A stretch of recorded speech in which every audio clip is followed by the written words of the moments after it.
आपण पाहत आहात प्रेस मीडिया न्यूज। सीना नदीवरील पूल वर्षभरापासून दुरुस्तीविना लाखो भाविकांच्या सुरक्षिततेचा प्रश्न ऐरणीवर। 2025 मध्ये सीना नदीला आलेल्या महापुरामुळे तिऱ्हे शिंगोली तरडगाव मार्गावरील पुलाचे मोठे नुकसान झाले। मात्र महापुराला 1 वर्ष उलटूनही पुलाची दुरुस्ती न झाल्याने नागरिकांमध्ये तीव्र संताप व्यक्त होत आहे। येत्या 20 जुलै 2026 रोजी श्री गजानन महाराज शेगाव यांच्या पालखीचा तिरे शिंगोली तरडगाव येथे मुक्काम असून त्यानंतर पालखी याच मार्गाने पुढे जाणार आहे। यावेळी हजारो लाखो भाविक या मार्गाने पायी प्रवास करतात। पुलावरील मोठे खड्डे आणि धोकादायक अवस्था पाहता भाविकांच्या सुरक्षिततेबाबत गंभीर चिंता व्यक्त केली जात आहे। या खड्ड्यांमुळे एखादा अपघात झाला किंवा जीवितहानी झाली तर त्याला जबाबदार कोण, असा थेट प्रश्न ग्रामस्थांनी उपस्थित केला आहे।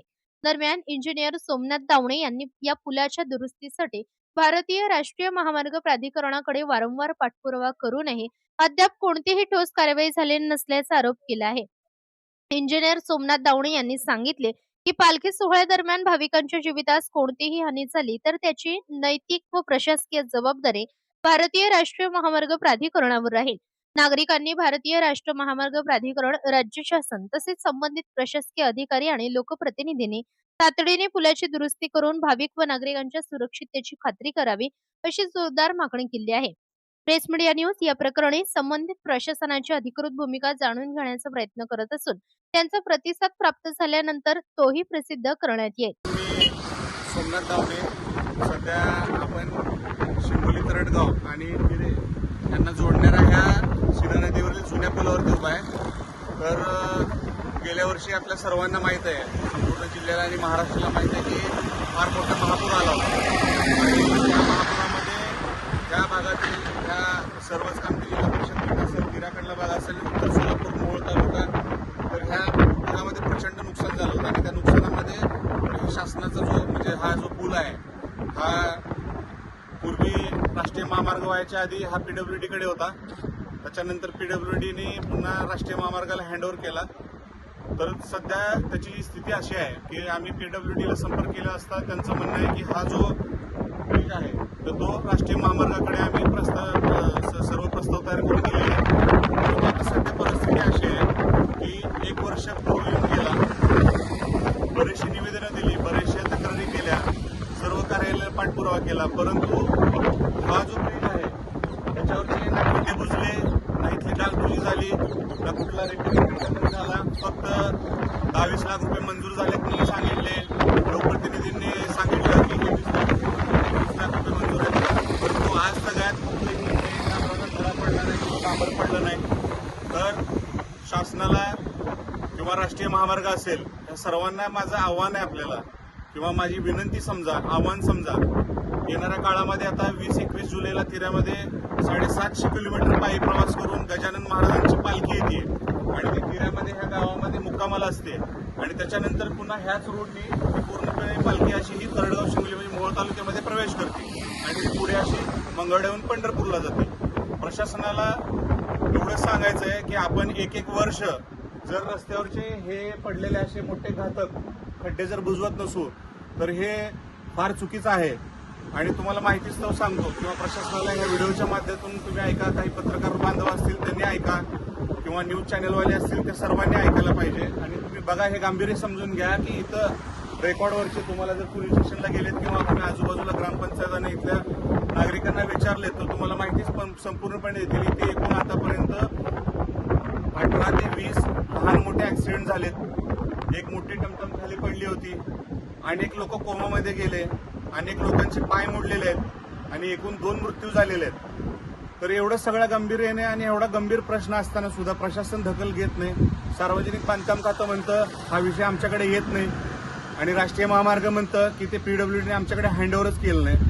मग मला असा छोटासा प्रश्न पडतो, हे जर तुमच्या कुणाकडेच येत नसेल तर नेमकं येतंय कुणाकडे? तर ह्या सर्व बाबी आपण गांभीर्याने लक्ष घ्याल। स्थानिक आमदार असतील, खासदार असतील किंवा अजून इतर लोकप्रतिनिधी असतील, या सर्वांनी या सगळ्या गोष्टीचा विचार करायचा आहे। सामान्य नागरिकांना गेली वर्ष झालं ह्या गोष्टीच्या हाल अपेक्षा होते। तुम्ही इथे येऊन जर लोकांना विचारलं तर तुम्हाला एकूण अपघात, मृत्यू पडलेली संख्या आणि वाहनं खाली पडलेली संख्या हे तुम्हाला सविस्तर सांगतात। मी अनेक वेळा पाठपुरावा केलाय, अनेक वेळा निवेदन दिले, परंतु ह्या शासन दरबारी प्रशासनाकडे कुठलेही कसलाही प्रकारचा दाद मिळाला नाही. राष्ट्रीय महामार्गाचे अधिकारी कधी हे पाहायला आले नाहीत की किती खड्डे पडलेत आणि काय खड्डे पडलेत. ह्या ब्रिजचं जेव्हा काम चालू होतं राष्ट्रीय महामार्गाने ह्या ब्रिजवरूनच ट्रॅफिक सगळं डायव्हर्ट केलं होतं.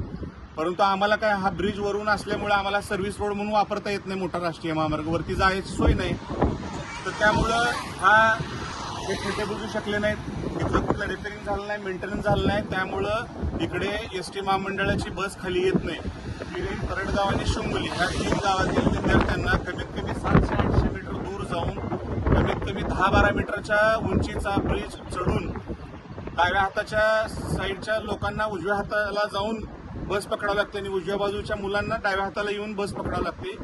इकडे कुठली एसटी महामंडळाची बस येत नाही, कुठली खासगी वाहतूक येत नाही. तर इथल्या नागरिकांचं साधारण 4-5 हजार लोक राहतात आणि आजूबाजूला 10 गावाचे बस स्टॉप आहेत इथं.